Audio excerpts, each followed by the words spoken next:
अस्सलामु अलैकुम वरहमतुल्लाहि वबरकातुहू। सहरी करते हुए अगर आप ये एक गलती करते हैं तो जान लीजिए कि आपका रोज़ा नहीं है।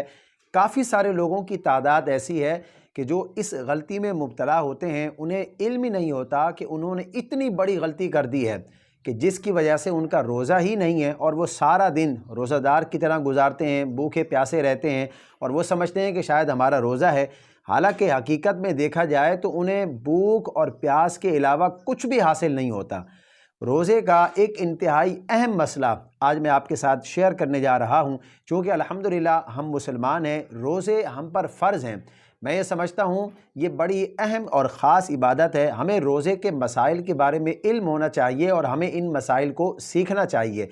नाज़रीन मोहतरम, बाज़ लोग ऐसे हैं कि जिन्हें ये मालूम ही नहीं है, जो जानते ही नहीं हैं कि सहरी का वक्त कब तक रहता है, कब तक हम खा पी सकते हैं, कब तक सहरी का वक्त होता है।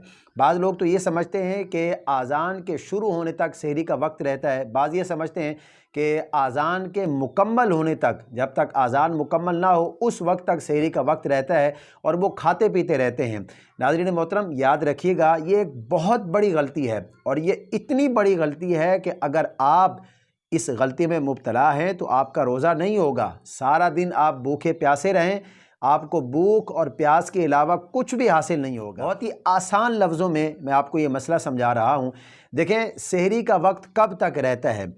फजर के तुलू होने तक सहरी का वक्त रहता है। अब जैसे ही फजर तुलू हुई, सहरी का वक्त ख़त्म हो गया। अब नमाज फ़जर का वक्त शुरू हो गया और आज़ान जो होती है ये नमाज फ़जर के लिए होती है, सहरी का वक्त ख़त्म होने के लिए नहीं होती, बल्कि आज़ान होती है फ़जर के तुलू होने के बाद और सहरी का वक्त फ़जर के तुलू होने से पहले ही ख़त्म हो चुका है। अब अगर कोई शख्स आज़ान होते हुए या आज़ान के मुकम्मल होने तक खाता पीता रहा तो इस सूरत में उसका रोज़ा ही नहीं होगा। बहुत सारे लोगों की यह आदत होती है कि वो पहले सहरी कर चुके होते हैं, लेकिन जैसी अज़ान होती है फ़ौरन पानी लाओ जी, मैंने तो अभी तक पानी नहीं पिया। कोई सिगरेट पी रहा होता है, कोई चाय पी रहा होता है। ये एक बहुत बड़ी गलती है जो अक्सर लोगों के अंदर पाई जाती है और वो उन्हें इस बात का इल्म ही नहीं होता कि ये इतनी बड़ी गलती है कि जिसकी वजह से उनका रोज़ा ही नहीं है और वो सारा दिन भूखे प्यासे रहते हैं।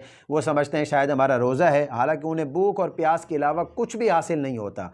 तो सहरी का वक्त मालूम करने के लिए अब तो कोई मुश्किल ही नहीं है। टेक्नोलॉजी का दौर है, मुख्तलिफ़ किस्म की अथेंटिक ऐप्स आप इस्तेमाल करके सहरी का वक्त मालूम कर सकते हैं। कैलेंडर शाया किए जाते हैं, उनसे आप जो है सहरी का इख्तितामी वक्त मालूम कर सकते हैं। एंड्रॉयड मोबाइल में ज़ाहिर है जो है वो टाइम टेबल सेट होता है, आप उसके ज़रिए जो है वो मालूम कर सकते हैं। तो आप आज़ान का इंतज़ार ना करें। आज़ान फ़जर के तुलू होने के बाद होती है और नमाज फ़जर के लिए होती है और सहरी का टाइम पहले ही ख़त्म हो जाता है। मैं उम्मीद करता हूँ ये रोज़े का इंतहाई अहम तरीन मसला आपकी समझ में आ गया होगा। इस क्लिप को अपने दोस्तों के साथ, फैमिली मेम्बर्स के साथ ज़्यादा से ज़्यादा शेयर कीजिए ताकि वो अगर इस गलत फहमी के अंदर मुब्तला हैं तो वो अपनी गलती को दूर करें और अपने रोज़े को दुरुस्त करें। वो इस पर अमल करेंगे तो इसका आपको भी सवाब होगा। मुझे अपनी ख़ास दुआओं में ज़रूर याद रखें। पाक हम सबको इस माह मुबारक की बरकतें और अज़मतें नसीब फरमाए।